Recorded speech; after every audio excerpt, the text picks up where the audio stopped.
শুরু করবে তেরা। ঈসা নবী বলবে যাও মুহাম্মদের কাছে যাও। কোন বর্ণনায় আছে ঈসা নবী উম্মতের জায়গা দিয়া নবীর কাছে নিয়ে আসবেন। আম্মা জান আয়েশা বলেন ইয়া রাসূলুল্লাহ ওই সময় কি মহিলারা উলঙ্গ? বলে হ্যাঁ।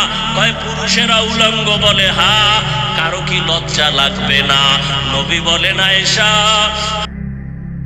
হাসরের মাঠ এমন ভয়ঙ্কর হবে, সূর্যের গরমে বেনামাজি গুনাহগারের মাথার মগজগুলো ফাতের মারের মতো ফুটতে থাকবে।